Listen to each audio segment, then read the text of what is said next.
Hey friends, Martin here, host of Dad's Bedtime Stories, and before we begin tonight, I just wanted to let you in on something new.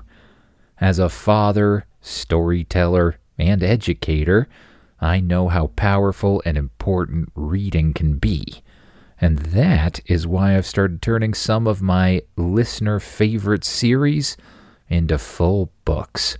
Many of you know that my Cards of Power book is out already, and I just released Wizardcraft 2.0, a polished and expanded version of the Wizardcraft adventure, following a character named Oliver, named after my son, as he's pulled into a digital world where he has to build a village, master magic, and face the Wizard King.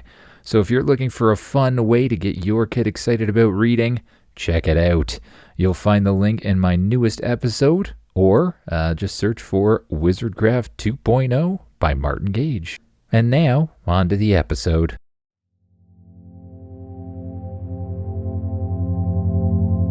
Hello, friends from across the nation and around the world. I'm Martin, and you are listening to Dad's Bedtime Stories.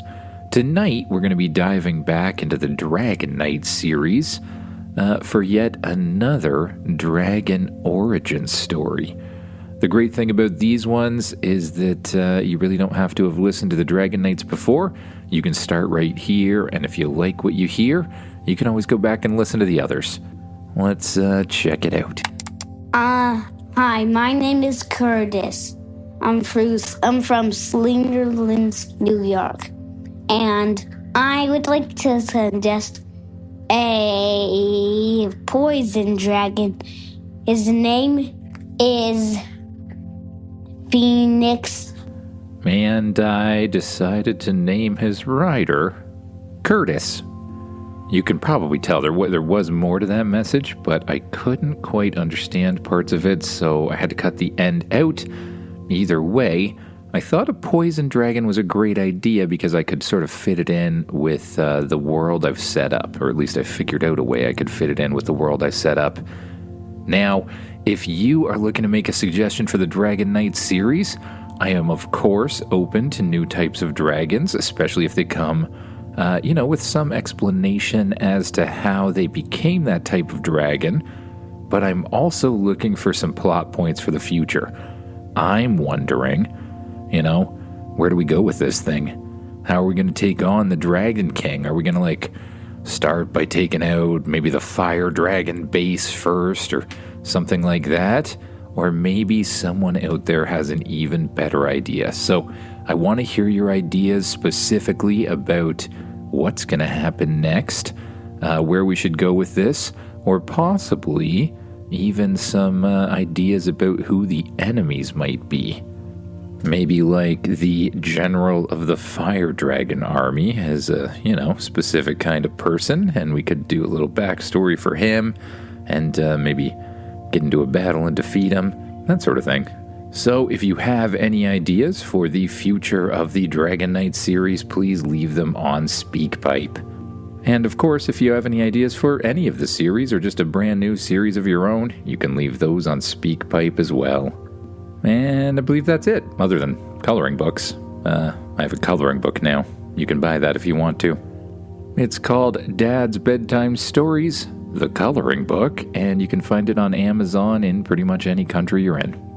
Now it's time to close your eyes, get as comfy as you can in that bed, and imagine yourself doing what the kid in the story does. Curtis and the Poison Dragon. The Deadlands were a place that made even brave people walk faster. The swamp stretched on for miles. Dark water, soft, mushy ground, and a constant green haze drifting up from cracks in the earth. The poison didn't rise in dramatic clouds. It crept. It slid through the trees and reeds and curled around tree roots like it was searching for anything that might be alive. And usually, it found nothing. Almost no plants could grow there. Almost no animals could survive there. Most travelers who wandered too close learned the hard way that the air itself could be an enemy. Except for one tree, or one kind of tree, the noxious oak.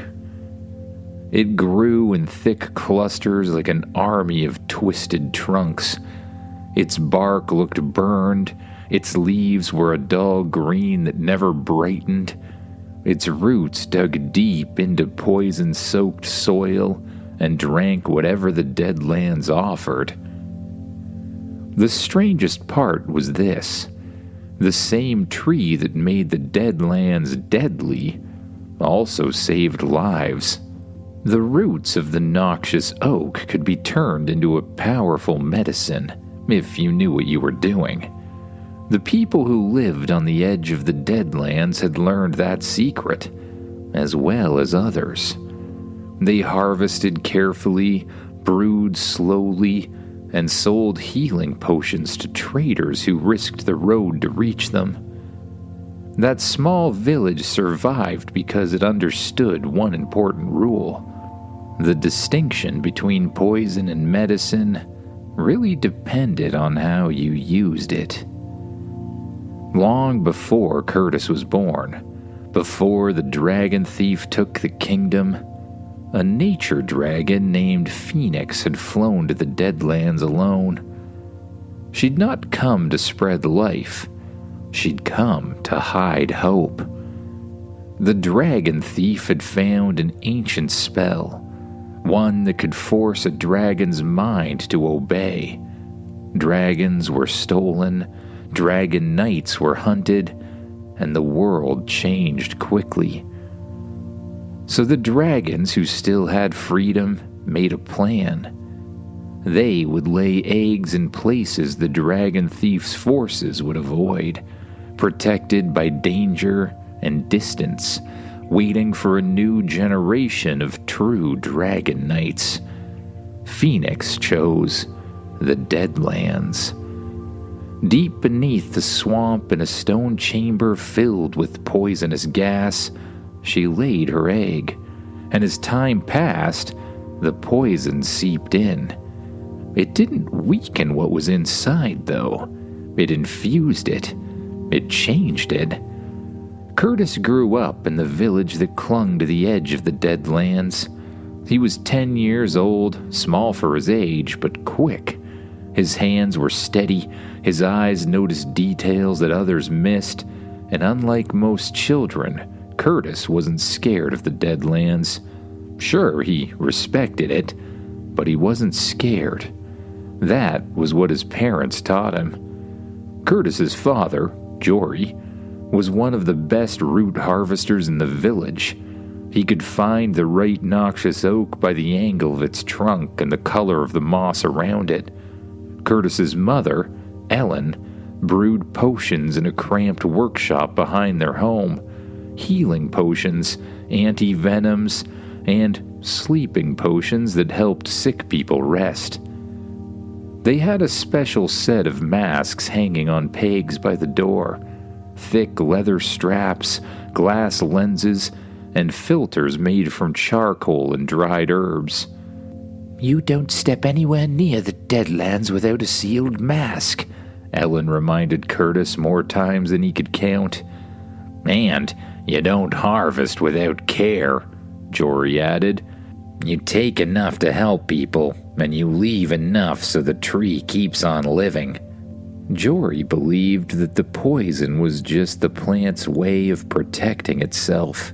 He theorized that because the plants were so powerful, had such amazing healing properties, that their defenses had to be equally powerful. Otherwise, they risked being harvested to extinction. When Curtis turned 10, his parents finally began apprenticing him for real. Not just watching and carrying bags, but doing the work. They took him to the outskirts of the swamp and showed him how to test the air, how poison sat heavier in low spots, how wind could clear one patch but trap another. They showed him how to locate the main roots without killing the tree.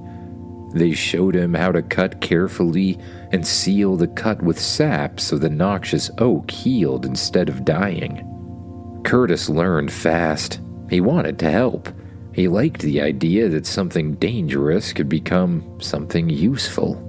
Then, one morning, his parents didn't get out of bed. Curtis woke up to coughing. Harsh, painful coughing.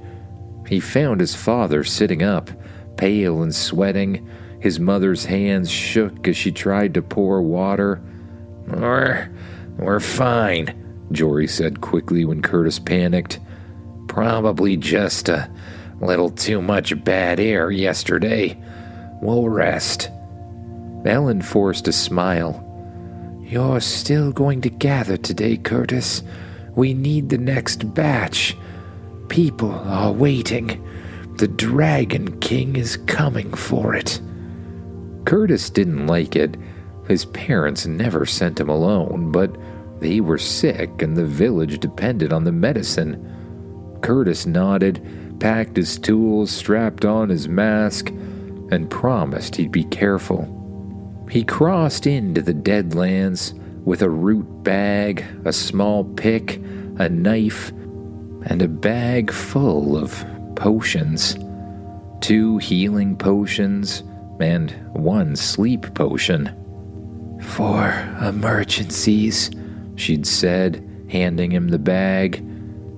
The healing potion, as you know, can heal almost any wound, and the sleeping potion can help take away the pain and allow you or someone else to rest. Curtis tucked the bag into his backpack. Then, with his mask in hand, he headed into the swamp. He found a cluster of noxious oaks near a ridge of higher ground. He chose the strongest-looking tree. He knelt, and he began to work. He'd just cut through the first thick root when the earth beneath the tree shifted. A low crack echoed through the swamp.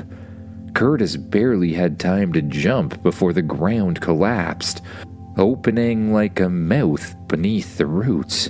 Mud and stone slid downward into darkness. Curtis stared, breath loud inside his mask. He'd fallen into a hole. Not a sinkhole made of swamp water. This was shaped, lined with stone. Curiosity tugged at him hard. Curtis tried to be sensible. Sensible said, go home. But the hole was right there, and something about it felt right. Safe. Something inside him pulled him forward. So, Curtis moved toward the pull. The tunnel was stone, not mud. The air was thicker with poison. His mask filter strained, and he could hear it working harder with every breath. He followed the tunnel into a chamber lit by faint green glowing. At the center was an egg, large, smooth, and pulsing faintly like it was breathing. Curtis stepped closer. His hands shook slightly as he reached out. The moment he touched the shell, it cracked. The egg split open with a wet, sharp sound, and a dragonling tumbled forward onto the stone floor. It was small, about the size of a cat, but clearly a dragon. It had short horns, a narrow snout, and scales that looked green-black, like leaves left too long in a puddle. It blinked up at Curtis. Then it spoke. You are my knight. Curtis froze. I what? The dragonling sniffed the air, then sniffed Curtis. It seemed confused, like it was listening to something Curtis couldn't hear. My name is Phoenix, it said. I him a nature dragon. Curtis stared. He'd seen full-size nature dragons before. They often came as part of the Dragon King's entourage to collect the medicine. But this creature didn't look like a nature dragon at all. Nature dragons exuded life, but this dragon looked, kind of like the opposite of that. In fact, he was pretty sure he could see a small poisonous haze leaking out of the dragon's scales. "Are you sure?" Curtis asked before he could stop himself. Phoenix's eyes narrowed. "I remember the earth. I remember roots. I remember growing things." Then he inhaled again and flinched, as if the poison stung even him, but he didn't choke. He didn't weaken. If anything, he looked steadier, maybe even a little bit bigger. Curtis swallowed. "We can't stay here. It's too dangerous, and my mask's filter is about to run out." Phoenix nodded, but his body wobbled slightly as he stood. Curtis carefully scooped him up, cradled him against his chest, and climbed out of the tunnel. Back in the open air, Curtis hurried towards the village. The moment they reached safer ground, Phoenix's energy started to dip. By the time Curtis reached his shed and set Phoenix down on an old blanket, the dragonling looked even more tired. Curtis brought him grass, leaves, and even a carrot he'd stolen from the pantry. Phoenix tried, he really did. He took one bite of grass and gagged. "That's awful," he croaked, coughing. Curtis frowned. "Try the leaf." Phoenix nibbled, but his face twisted. "No, something's wrong with that leaf." Over the next day, Phoenix grew weaker. Not dramatically, not like a creature dying in a story, more like a candle that wouldn't stay lit. Curtis sat with him in the shed at night, listening to his breathing becoming slow and thin. "I thought nature dragons ate plants," Curtis said. Phoenix's voice was barely there. I can't. It tastes wrong." "Wrong?" Curtis said. "Clean, maybe. As a nature dragon, I would have eaten it, which must mean that I'm not a nature dragon. Not anymore. Maybe what I need is more of the things that grow where I was born." Curtis's stomach sank. The Deadlands. He pictured the poison, the swamp, the rotting reeds, the air that killed any normal creatures. Curtis looked down at Phoenix's trembling wings and made a decision that scared him. "We're going back, then," Curtis said. Phoenix's eyes opened slightly. "Back?" Curtis nodded. "Back to where I found you." He waited until early morning, then carried Phoenix out of the village, hidden under a cloak, and back into the Deadlands. The moment they crossed into the poison haze, Phoenix inhaled like someone finally getting real air. His spine straightened, his eyes brightened. He crawled forward without Curtis's help this time, dragging himself towards a muddy patch where old plants had rotted into dark sludge. Phoenix opened his mouth and, without hesitation, he ate. It looked absolutely disgusting, but Phoenix didn't seem to care. He swallowed, then inhaled the poison gas deeply, and the dragon grew.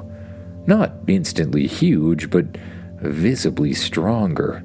His wings stretched, his claws sharpened, his scales darkened, and the dull green lines along his body began to glow faintly. Curtis watched, stunned. Phoenix lifted his head, eyes suddenly focused. "That's it. That's what I needed." Curtis stepped closer. "So you eat decay? And poison?" Phoenix nodded. "Rot, poison, broken plants. It all seems so tasty to me." Curtis swallowed hard. "That sounds scary." Phoenix's expression tightened. "It wasn't supposed to be. You have nothing to fear from me, Curtis. You are my Dragon Knight." He looked at Curtis and tilted his head. Then the bond hit Curtis like a wave.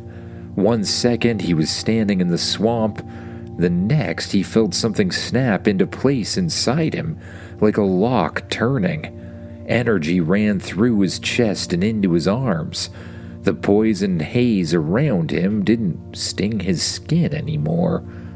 Curtis blinked, then instinctively pulled off his mask and breathed. Nothing burned, nothing hurt. "I can breathe just fine here," Curtis said.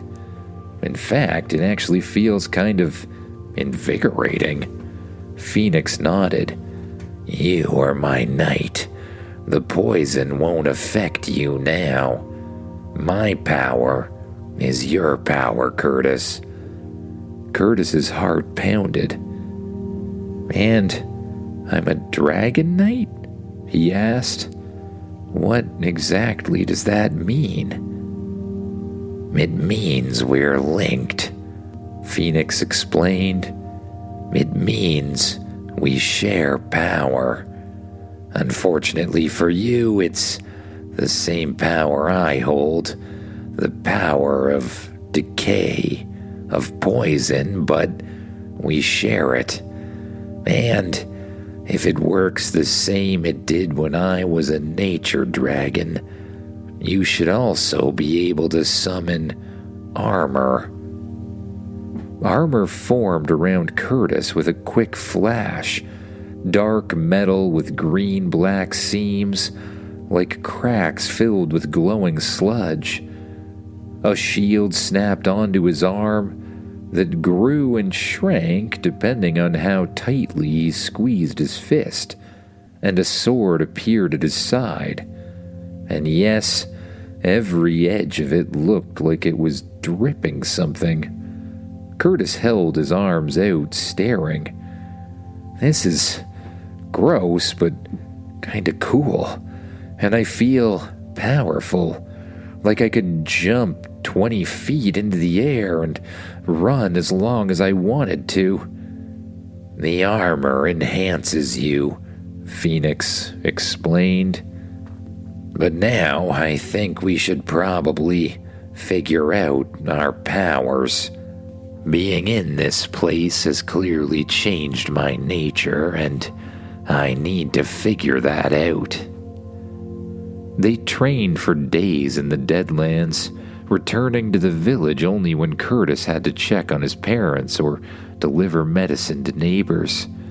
Phoenix grew quickly now that he could feed. Curtis practiced calling the armor, swinging the sword, and snapping the shield up fast. Then they moved to the real power. Phoenix started to explore what he could do, and as he learned, he showed Curtis.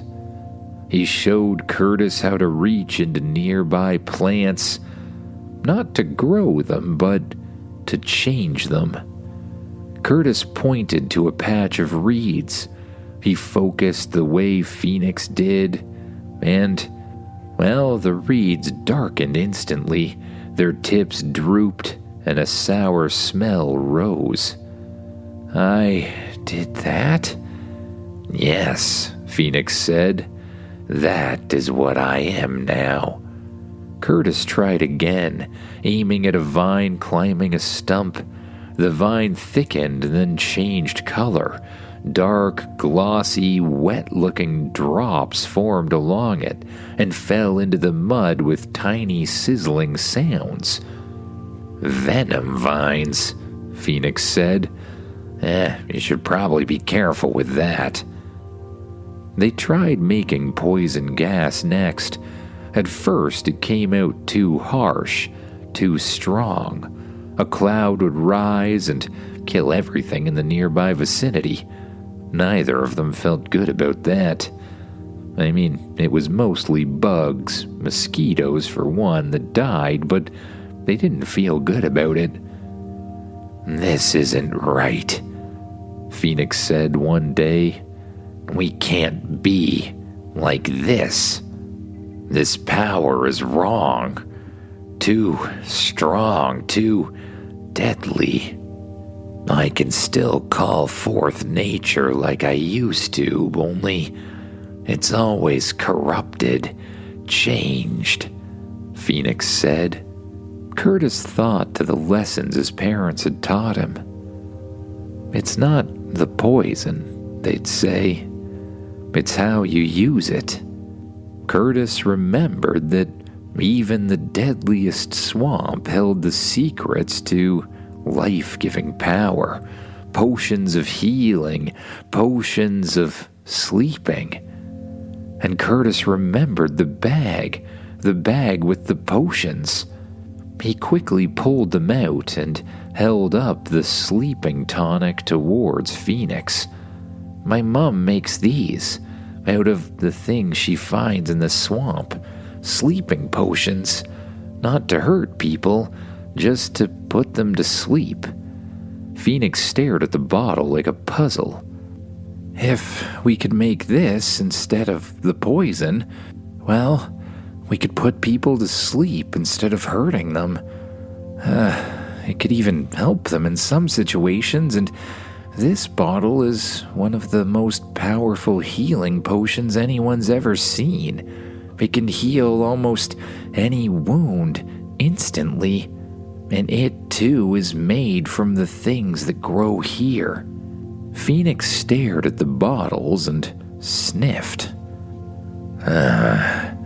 Interesting." He focused on the plants around him, and slowly, the green mist that rose up from the ground changed. It changed into the same bluish color as the sleeping potion. It didn't affect either Phoenix or Curtis, but they were pretty sure it would affect others. Then, the mist changed again, becoming the bright red color of the healing potions. When Curtis breathed that in, a strange, powerful sensation passed through his body. When he was a kid, he'd once fallen and broken his leg. His parents had given him one of the healing potions, and it instantly healed everything. But there was also a sensation of power, of wellness, and Curtis could feel the same sensation now. In the same way that the poisonous swamp brought life and important medicine, Curtis and Phoenix could do the same. Interesting. Changing the composition of the poison changes its effect. This could be very useful to heal, to put people to sleep, and, when needed, to do more. The two of them practiced making the different types of gases, blue, green, and red. When they got the hang of making them inside the swamp, they moved outside the swamp, reaching into the plants around them, changing their nature, and creating the same gases. Phoenix even learned that he could make his own food this way. He simply needed to, corrupt the plants before eating them. Eventually, both Curtis and Phoenix could summon, corrupted plants from the ground at will. They could create gas of all different types with all different effects. And they both grew stronger. And one day, the dragon thief's men arrived at the village in the late afternoon. Curtis heard the roar first, fire dragons. Then wind rose hard enough to bend trees. The ground shook under heavy wing beats. He ran to the village edge and saw them. A mixed group. Fire dragons, wind dragons, earth dragons, water dragons, and nature dragons. Riders in black and red armor, faces covered but voices loud. They weren't on patrol. They were here to take the medicine. A rider stepped forward and demanded, "Potions, all of them, now." The village leader tried to explain, Our gatherers are sick. We're a little behind, but you can have the ones we have so far." A fire dragon blasted a house. Flames ate the roof instantly. The villagers started to scatter. "We will show you what happens to those who defy the Dragon King." A wind dragon spun up a violent gust that ripped carts apart and tossed barrels. A water dragon exhaled a freezing stream that trapped 2 villagers in ice up to their chests. A nature dragon sent thick vines crawling up walls, crushing beams and snapping doors off hinges. Curtis's stomach clenched. He sprinted to the shed, where Phoenix was already awake, eyes glowing as if he knew the danger was there. Curtis summoned his armor in a flash. "We have to stop them." Phoenix stepped out beside him, larger now, big enough to carry Curtis easily. "There are many," Phoenix said, "but perhaps it's time to use the power we were given. I didn't like it at first, but I believe it may be able to do some good here." Curtis jumped atop Phoenix, and the dragon bolted into the air, landing beside the others. "If you want to fight, follow me," he said, before whipping around and jumping into the air once again. "Get him," the leader of the dragons yelled. The knights mounted their dragons once again and flew after Curtis and Phoenix. They landed in a large field near some trees. "I don't know what kind of dragon that is, kid, but there's no way you can take all of us on. The Dragon King will pay us handsomely for someone like you." And at that, Curtis and Phoenix reached out to the plants around them, and the plants began to change. They darkened, drooped, and began to produce a blue substance. A blue gas rose from every single living thing in the area, and the dragons and the dragon knights began to breathe it in. Then they began to cough, and then they all fell asleep on the ground. Curtis and Phoenix summoned vines out of the ground, vines dripping with ooze, and they wrapped them around the dragon knights and the dragons, holding them down tightly to the ground. Then they headed back to the village. They broke the people free of the water. Phoenix ripped the fiery roof off of the house and threw it into the distance where it wouldn't light anything else ablaze. And then they came face to face with Jory, Curtis's father. You're a dragon knight, Jory said. I guess I am, Curtis responded. Well, then you have to get out of here. The Dragon King will be back, even if his men never return. And if the legends are true, then you're meant for better things. You're meant to rebuild this world. You've been given great power, Curtis. It's time that you used it. Curtis's mother and father, along with the people of the village, packed food for Curtis. They gave him all of the medicine they'd made, and they sent him on his way. Curtis climbed atop Phoenix, and the two of them set out into the sky, flying high above the clouds towards a strange pull that they both felt in their chests, the pull of destiny.